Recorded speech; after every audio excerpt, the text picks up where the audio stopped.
Another year, another truckload of big changes come into Overwatch. This year, there's a lot, and believe me, they are good. We're going to try to speed through the changes coming, so strap in. First off, there will of course be a rank reset, just like every other year. This will also of course make your current competitive points become legacy competitive points, meaning you will not be able to get the new Crimson Wolf variant with the points that you already have. Along with the rank reset this year, they're introducing a new system to reset the seasons every year. When the next season starts, it will be Season 1, and the seasons will include an ever-growing story throughout the year, which will bring new heroes, map updates, and voice lines every year. There will also be a new event when the season starts, where you can pick either Talon or Overwatch and complete challenges to earn rewards. The faction with the most completed missions gets additional rewards every week, but you can always change sides if you'd like. In this event, you can earn up to 75 loot boxes, 12 epic loot boxes, and 7 legendary loot boxes, as well as other cosmetics and brand new rare, epic, and legendary titles. In addition to the Talon event, this year there will be more events than last year, possibly with one or more every season. Perhaps the craziest thing said in the spotlight was the news that we're getting 5 new heroes at the start of Season 1, and 10 new heroes in total this year. These include Delmina, the first poke tank since Sig, who has a beam gun, a curved shield that breaks in segments, an ability that recharges her shield while draining enemies' life, and an ult that traps enemies and explodes, with a name that reminds me of Control. Anybody else? Emery, a DPS with a burst rifle like BAP that can be scoped without losing movement speed, a sidearm with lifesteal and bonus movement, a bastion-like grenade, and an ult that lets him shoot down at enemies like Pharah. Mizuki, a support with a healing aura like Lucio, whose primary attack is a glaive that shoots blades that can bounce off of walls, an enchanted hat that can chain onto allies to heal,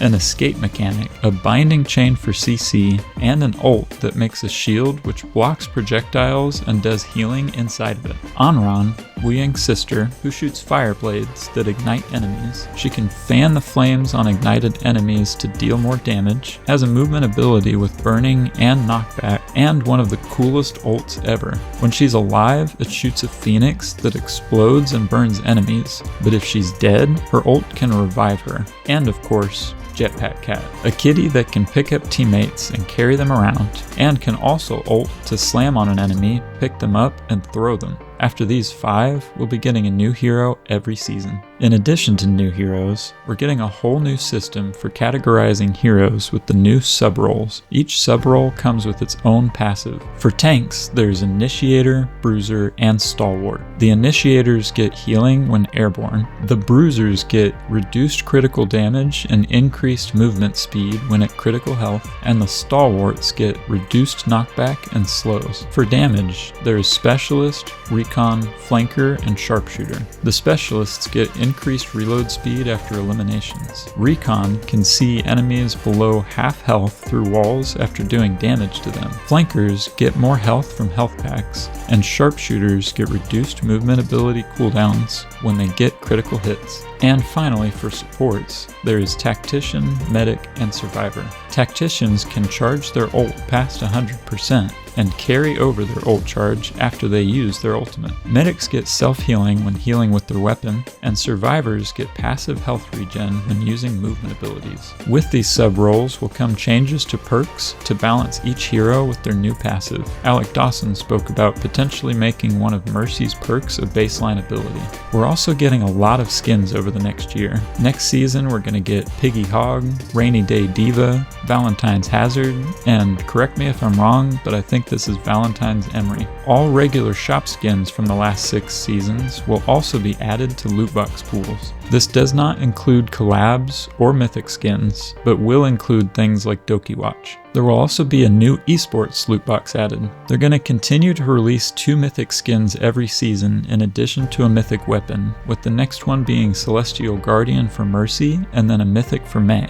accompanied by a mythic weapon for Juno. After these, the next mythics will be for Soldier, then Alari, then Maga, with the next mythic weapons going to Genji, Hanzo, and Sojourn. There will be a Hello Kitty collab with Juno as Hello Kitty, Mercy as Pomperin, Kiri as Cinnamoroll, Diva as My Melody, Widow as Karomi, and Lucio as Karapi. Doomfist gets a skin as a competitive reward, and Ryan also gets an all-star skin as a stadium reward. Titles will also have a rarity system now apparently, and there is a new dynamic title showing where in the challenger tier you ended if you made it that far, along with challenger icons that will be rewarded every year starting next season. Next up, the entire UI has been completely revamped. I've already seen a lot of controversy over this change, but personally I like it. The old main menu just kept adding more and more options until it was basically just a paragraph of buttons. This new menu though lets you see every menu bigger while giving you easy access to the menu options, and seems like it will be harder to queue up for the wrong mode by accident, as I did many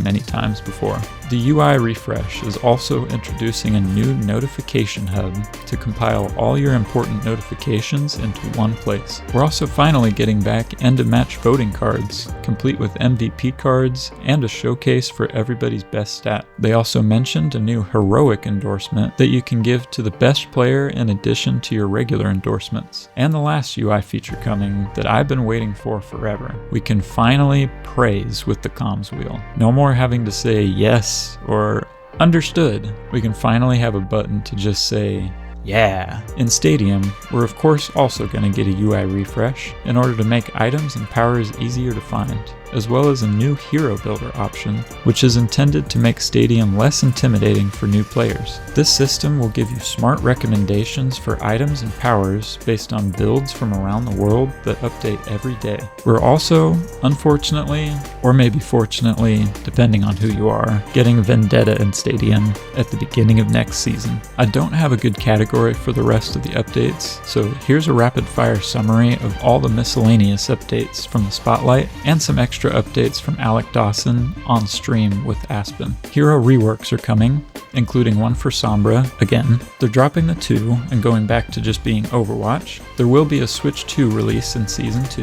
OWCS is starting in March, and the World Finals will be in China this year. Overwatch World Cup is also returning this year at BlizzCon. We're getting engine updates like new ambient lighting system and better hair, cloth, and of course fur physics. There will be a Gibraltar rework in Season 1, as well as Antarctica returning from its rework. Season 3 will bring a new map called Japan Night. In Season 2, Ramatra will finally be added to Stadium. Clash will be removed from Quick Play in Season 1, although it does remain in Stadium. The map voting system is being reworked to increase variety and give players more maps that they haven't played recently. The devs apparently often discuss a looking for group system like the old one, but nothing is officially in the works yet. And finally, we will supposedly be getting a whole match voice chat at the end of every game, just like back in the good old days of yelling at enemies in CSGO during halftime. The final thing I wanted to mention is that Alec Dawson was asked if they were making a movie similar to the World of Warcraft movie. He said that even if something was going on, he couldn't talk about it, and that the World of Warcraft movie was a long time ago. I don't know what to take from that. Maybe it's happening, maybe it's not. I really want a TV show. It'd be great to have a show to compile all of the lore into one cohesive story,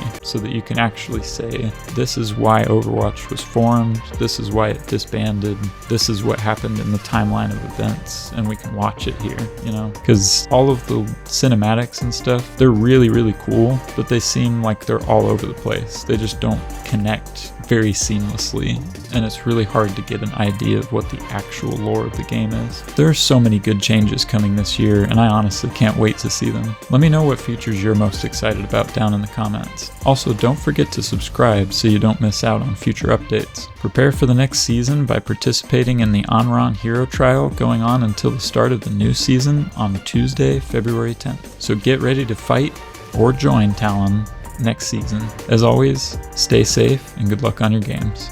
Peace.